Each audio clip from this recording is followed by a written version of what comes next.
Concernant ces points-là, vous dites que dans la nouvelle mouture 2019 du décret, il n'y aurait plus la mention à partir de la seconde année. Soit, admettons que ceci n'y soit plus. Ça veut dire que l'État considérera que un mois après le début de l'école à la maison, l'enfant est déjà censé avoir atteint un niveau, alors qu'il vient de commencer. Autrefois, on considérait qu'il fallait au moins qu'une année se soit écoulée pour qu'on envoie les résultats. Donc là, on est dans la mauvaise foi. Si l'État refuse ceci, on est dans la mauvaise foi. S'il est dans la mauvaise foi et s'il est dans une démarche de ce genre, on va dans ce cas se rabattre sur une position qui est indiquée par la loi, à savoir que nous ne sommes pas obligés de subir des tests écrits ou oraux imposés à l'enfant. Ils sont demandés, ils ne sont pas exigibles. Voici donc la nouvelle mouture du Code de l'éducation, dont je vous rappelle qu'il n'est pas opposable aux citoyens, seule la loi l'est. Donc le Code de l'éducation, c'est un code que le citoyen n'est pas censé connaître. Et donc lui-même, il dit, le contrôle se déroule, donc le contrôle, se déroule sous la forme d'un entretien avec au moins l'une des personnes responsables de l'enfant soumis à l'obligation scolaire, le cas échéant en présence de ce dernier. Ce qui veut bien dire que la présence de l'enfant n'est pas obligatoire. Par conséquent, on ne sait pas comment cet enfant pourrait faire des exercices puisqu'il ne serait pas obligatoirement présent. Ce qui veut dire aussi que ce qu'on demande ici est facultatif, c'est éventuel. Éventuellement, s'il est là, et éventuellement, il les fait ou pas d'ailleurs, parce qu'il n'est pas indiqué qu'il s'agit d'exercices obligatoires. Les personnes responsables de l'enfant présentent à la personne chargée de contrôle des travaux réalisés par l'enfant au cours de son instruction et l'enfant effectue, là on a enlevé un adverbe, c'est très très net, des exercices écrits ou oraux effectués obligatoirement ou facultativement. Si c'est obligatoirement, comment est-ce que c'est compatible avec son absence? Donc ça, c'est pas marqué. C'est marqué il effectue ou il effectue pas. Parce que s'il ne le veut pas, personne ne peut l'y contraindre. Et le fait qu'il ne le fasse pas n'invalide pas l'ensemble du contrôle, ça invalide seulement l'idée qu'on pourrait évaluer son niveau puisqu'il n'a pas fait d'exercice. Voilà, c'est simple. C'est très facile à comprendre. C'est ce qu'on dira à l'inspecteur. Vous avez retiré la mention seconde année, ben nous on va vous dire très clairement, on ne fera jamais de test avec nos enfants. Puisque vous êtes dans la mauvaise foi, dans une démarche de mauvaise foi et totalitaire, il n'y aura jamais, puisque mon enfant ne sera jamais présent. Et même s'il est présent, je ne lui imposerai pas de contrôle. Et vous ne pourrez pas dire que le contrôle est invalide. Il a bel et bien eu lieu. Et s'il y a un problème vis-à-vis de ça, nous irons nous expliquer devant un juge. Donc voici les deux versions de l'article R131.14, une version ancienne et une version nouvelle. Ce que ça donne, c'est ceci, en comparaison. Donc autrefois c'était, enfin jusqu'à présent c'était, lorsque l'enfant reçoit une instruction de la famille, le contrôle de l'acquisition des connaissances et compétences prescrits par l'autorité de l'État compétente en matière d'éducation sur sous la forme d'un entretien avec les personnes responsables de l'enfant soumis à l'obligation scolaire, le cas échéant en présence de ce dernier. Tout ça, c'est identique.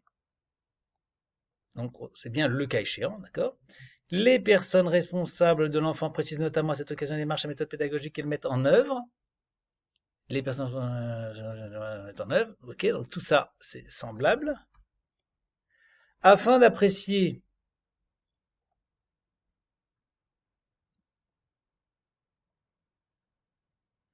l'acquisition par l'enfant des connaissances et compétences mentionnées, remplace l'enfant effectue ensuite des exercices oraux, d'accord?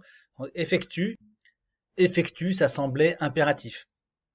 Sauf qu'on a dit précédemment que, vous vous en souvenez, c'était le cas échéant en présence de ce dernier. Donc s'il n'est pas là, il n'y a pas d'exercice. Effectue, c'est pas impératif. Ce serait l'enfant effectue obligatoirement et ça devrait être suivi ensuite de sous peine de. S'il n'y a pas de sous peine de, c'est pas impératif puisque la loi doit prévoir une sanction. Donc effectue, c'est purement évasif, c'est éventuel, surtout s'il n'est pas là comme on l'a vu précédemment. Donc déjà, là, à cette époque-là, on savait que c'était pas obligatoire. Afin d'apprécier l'acquisition par l'enfant des connaissances et des compétences mentionnées aux articles, blablabla, l'une ou moins des personnes responsables de l'enfant présentent à la personne chargée du contrôle des travaux réalisés par l'enfant.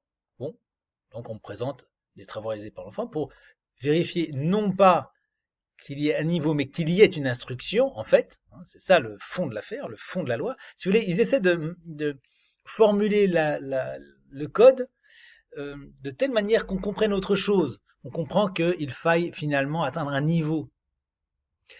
Mais en réalité, il faut simplement vérifier qu'il y a une instruction. On ne peut d'ailleurs pas, la loi ne dit en aucun cas qu'on apprécie l'acquisition par l'enfant des connaissances. C'est absolument impossible, puisque ça ne figure pas. Il n'y a pas d'appréciation du niveau des connaissances des enfants, des citoyens dans ce pays. Ce serait totalement anticonstitutionnel.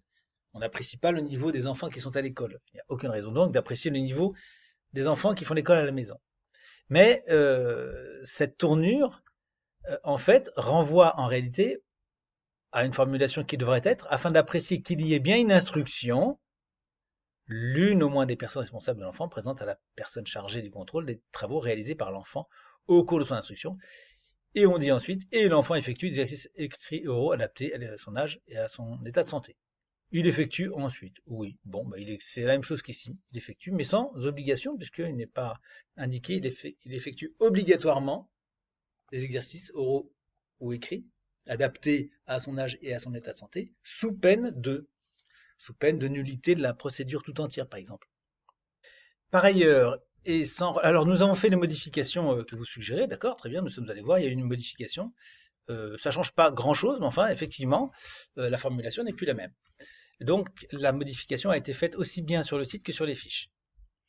Ensuite, vous dites, sans lien avec ce qui précède, j'ai alors trouvé l'article R131.13 dont vous parlez, vous précisez, l'article R131.13 affirme que le contrôle doit se dérouler à la fin du cycle. Et oui, c'est ce qui est sous-jacent sous l'article L131.13 qu'on va aller voir. Article R131.13. Le contrôle de la maîtrise progressive de chacun des domaines du socle commun est fait au regard des objectifs de connaissances et de compétences attendus à la fin de chaque cycle d'enseignement et de la scolarité obligatoire, en tenant compte des méthodes pédagogiques, etc. Bon. Alors ceci, ça se comprend de deux manières.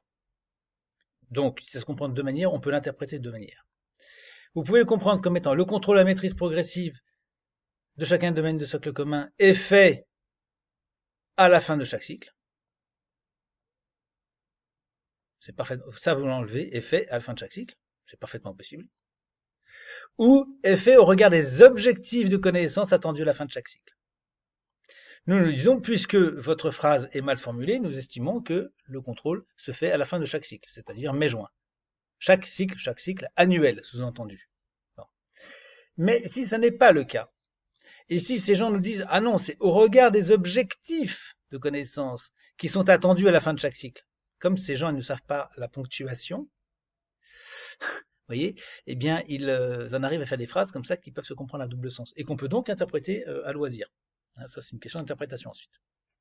Mais à supposer qu'ils vous disent, non, non, c'est au regard des objectifs de connaissance attendus à la fin de chaque cycle.